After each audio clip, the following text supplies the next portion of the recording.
on CityCast Madison.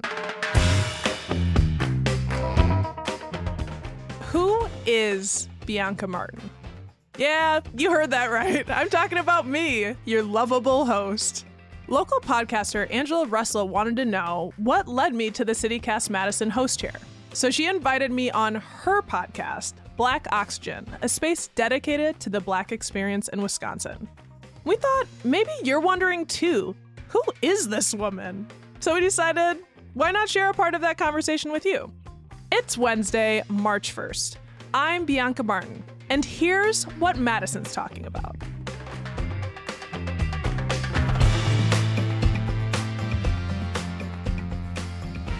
I'm like so excited. In preparation for our conversation, I'm just like, how did we even meet? How did we meet? It was probably downtown, Jenna's. It's definitely like Jenna's in downtown. That's got it. Oh, it was it on the dance floor? That makes sense. That makes sense. Yeah. It was probably on the dance floor on the second floor of Jenna's. Yes. Maybe. Pre-COVID. Yeah, pre-COVID for sure. That makes sense. Yeah. So let's just get into your Wisconsin story. Sure. What is your Wisconsin story? What brought you here? What brought you back? And what's going to keep you here, most importantly? Oh my gosh. Layers on layers on layers on layers. So I've got some genealogy. I've got some family here in Baraboo, Wisconsin. Currently, my grandma and my mom, we were living in Illinois. This is like the first 5 years of my life. I was born in Chicago and we moved to Waukegan and we were in like public housing, and it was actually pretty dangerous where we were. And there were like gunshots like right outside. I still remember, I remember that place because there's just a lot going on. And it was basically like my dad and my mom said, this isn't a good place. We don't want to be here. And I don't know if there are financial struggles, but basically my grandmother, very common story, lived in Baraboo, and we moved north, and I did all of my schooling in Wisconsin. And then family again kind of brought me back to Madison, at least temporarily. I was in Baraboo and I was helping my grandmother, and I was just like spending a beat with my family, and then got a job that was fully remote.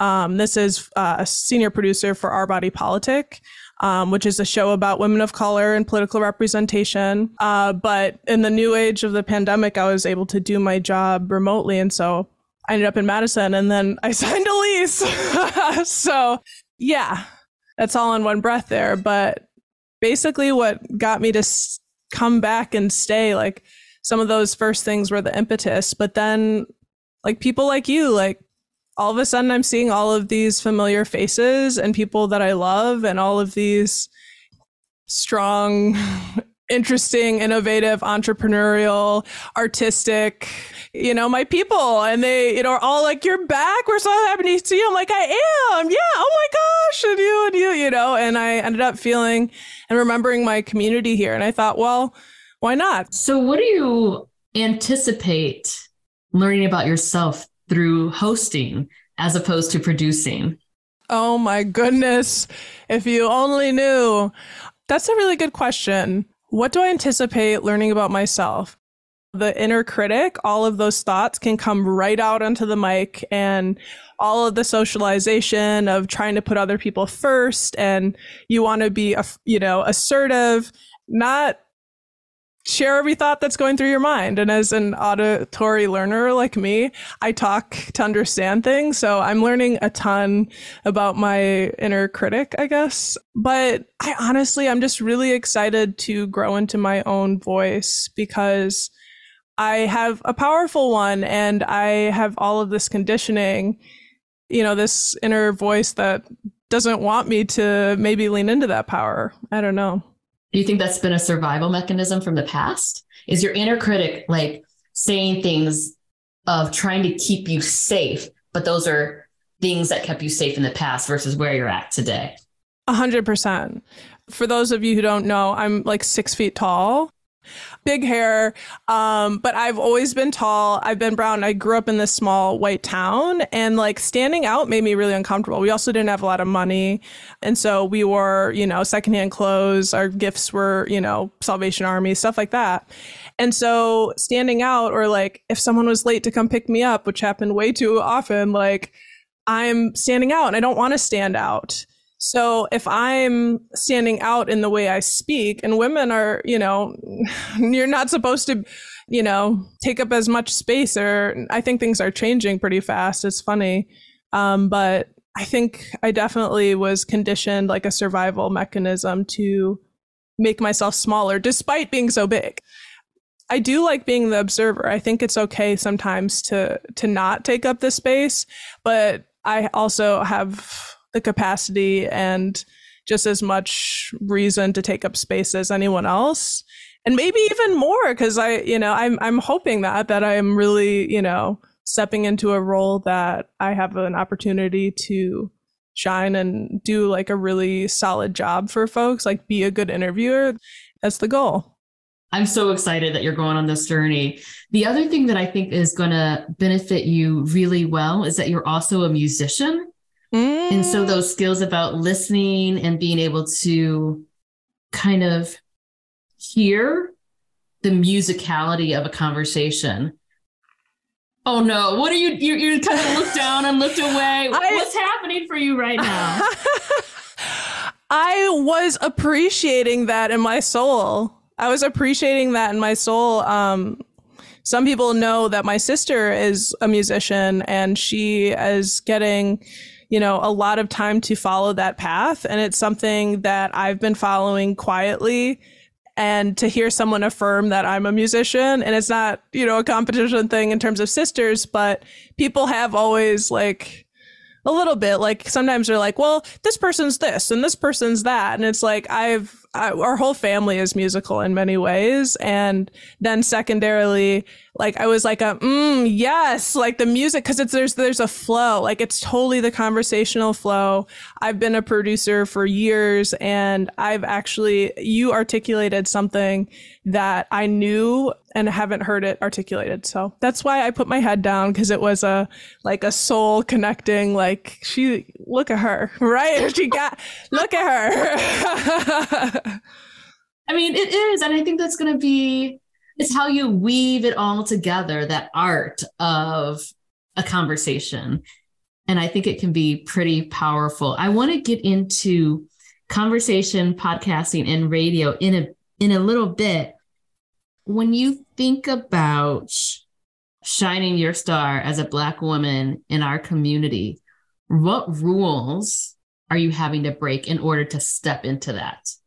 We're going to have to talk about difficult topics, and including race and being a Black woman. Obviously, we contain multitudes. We're, all what? Yeah.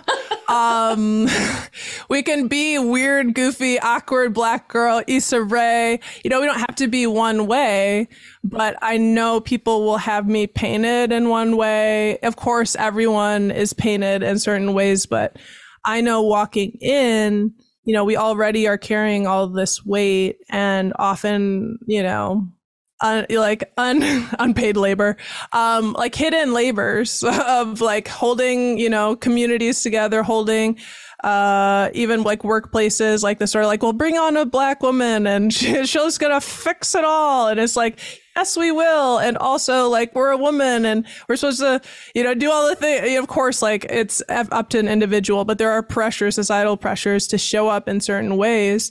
And I'm afraid a little bit that I'm going to be painted a certain way, that I'm this kind of Black woman, or I'm not, she's not she's skin folk, but not kin folk.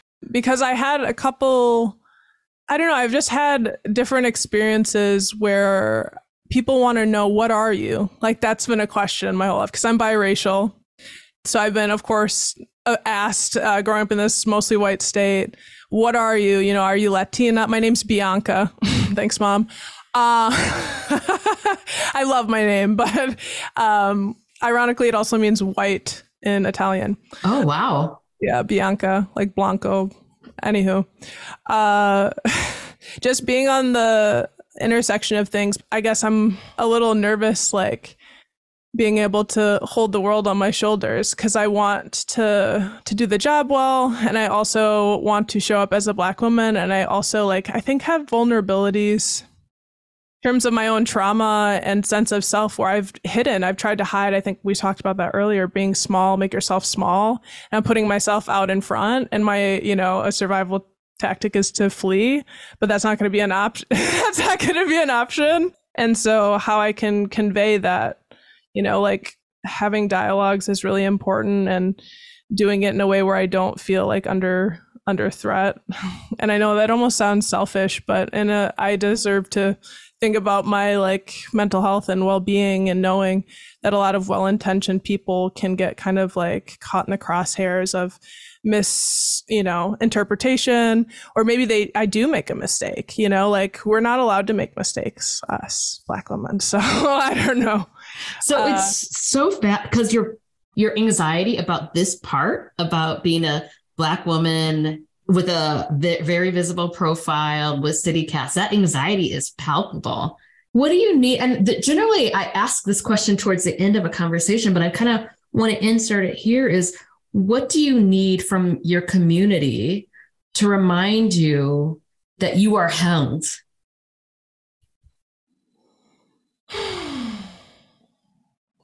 That's very beautiful.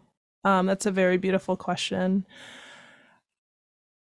It's funny. It's hard to ask things of others. That's that sort of like fiercely independent side of me. But if I were to, I would say that I think in some of the, anxieties, I guess, that I shared, just, of course, journalists and journalism and anything that you encounter, you should be have your critical thinking cap on, and consider the fact it's easier to destroy than it is to build. And we're building something here, and we're building it for Madison, for the people in our community. Everyone on my team loves the city, and I love the city, and you care about it, and that there are good intentions. I just feel kind of rotten about how the world is going right now in our society, and just like how fractured we are, and how it's like red meat is everywhere. Like I'm a sensitive creature. I'm really strong, right? I'm a protector. And also, it sounds so corny, but I also feel like, and I'm not the first one to say it, but we've swung so far away from being like United States, and it never was going to be a whole thing. We're never going to have the whole. I don't know. Maybe being someone who is on the borderline of a lot of identities. I wish that there was more civility. Yeah, that makes sense.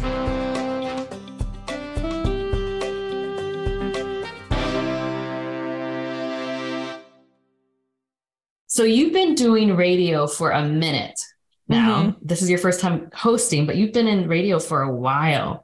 Mm-hmm. Why do you think radio and podcasting is a powerful medium to connect people?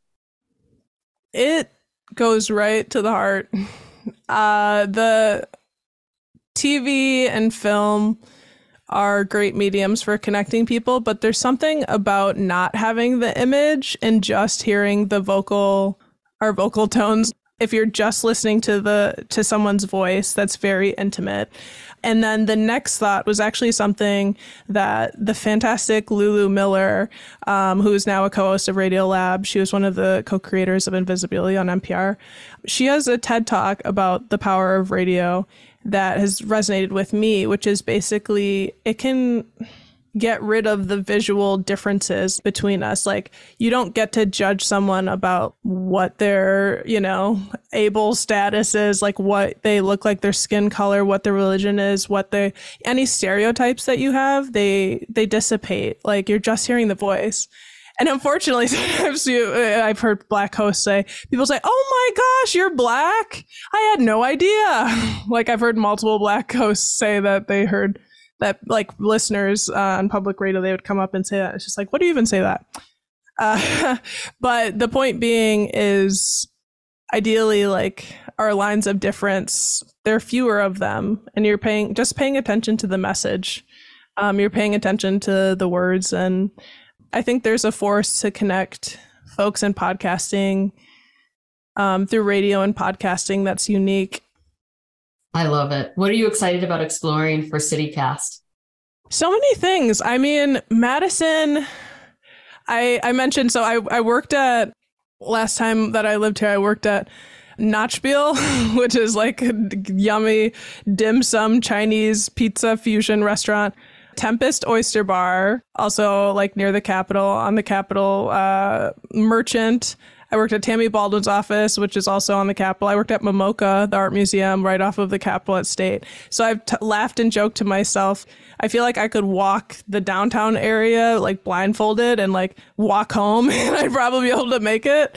Like knowing the city really, really well in these certain areas, but there's so much more and there's so many stories that I know that there are like makers and doers in all these corners that I don't know about. And just from being back too, there's been so many new businesses. I was talking to a friend last night and I said, I went to Robin Room and I went to Mint Mark over in Atwood. And then I went to Paradise and they're like at the end of the call, like, Bianca, I literally don't know any of the places except for the Paradise. What? Are you serious? Because they've been gone for like 6 years or something. And it's just like, these are newer places, but there are new, like, I feel like a bunch of people I knew, I'm finding out like, oh, you're now a business owner and you're doing this. And I just am excited to just like dig into, the industriousness of our DIY community. People are out there, they're making businesses, they're trying to affect change, and plans for the South Side, economic hubs for, Black and brown residents, the work that, YWCA is doing. I don't know, I'm really inspired by a lot that I see in this city and I want to dig into that. I also went to UW and I'm like a science geek. And so You're a science geek? I'm a science geek, like big time. Really? How did I not know this? I don't know, because I love dancing and food and like, right, so I don't end up talking about when I'm out and about as much, but like I love geology and like rocks and I love physics and like we're like the UW Madison has like studying antimatter and dark matter and like the universe and it's just like booming research university, and to be here, like I'm excited to kind of capture and bring to light like all of this work that's happening like in our backyard. That's awesome. Or in the middle of our yard. Literally in the middle of our yard. So you could live anywhere and you've lived a lot of different places. If you could paint your own personal vision of Madison being a vibrant city, what would it look like? Yes. So I think that Madison actually has a lot of vibrancy already, which is pretty awesome. I would think I would never like criticize Madison's food scene because it's my favorite part of this town.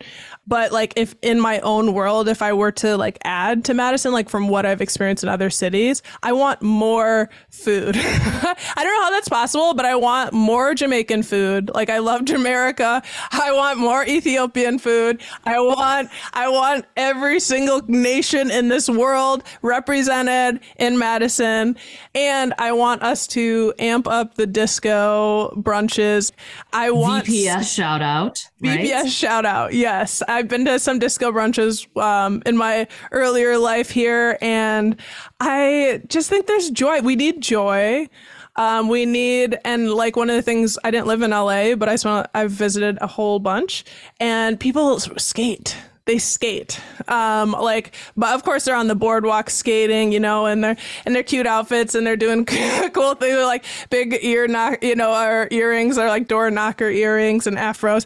I want that here. So let's start that. I want, like block parties more often. I think that would make us, juicy and vibrant. Juicy, that's a word I wanted to use. I know. And I totally forgot. I was just thinking about like juicy, like let's start with food because that's where the sauce is, like in the juice. Oh my God. That's where the sauce is. Yes, we need more Cajun sauces. That needs to be your personal tagline. I love that. Bianca, thank you so much for coming on the show. It was so awesome. And of course, you are just, I don't know, just freaking amazing. Oh my God. Oh, would ya? Let's do this. Let's get all these disco bars up in here and get our disco balls and our skates out and just have a ball. That was me, your host, in conversation with Angela Russell, creator and host of the Black Oxygen podcast. If you want to hear our full conversation, check out our show notes for a link.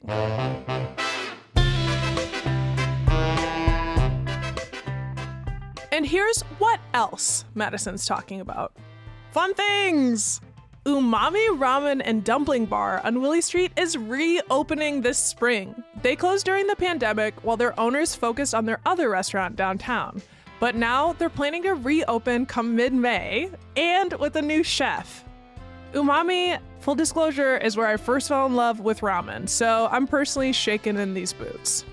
And a great event to consider. This Thursday, March 2nd, there's an awesome free music set called She Case Showdown. It's at 7:30 p.m. at the Harmony Bar on Atwood. The aim is specifically to give time and stage space for our local lady performers in what can sometimes feel like a male-dominated music scene. So if that sounds cool to you, go check that out. That's all for today here on CityCast Madison. I'm Bianca Martin. If you enjoyed this show, why not tell a disco bruncher about us? We'll be back tomorrow morning with more stories from around the city. Until then, keep it groovy.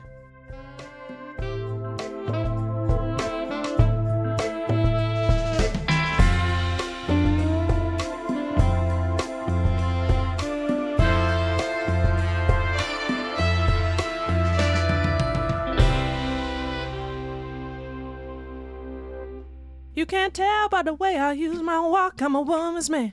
No time to talk.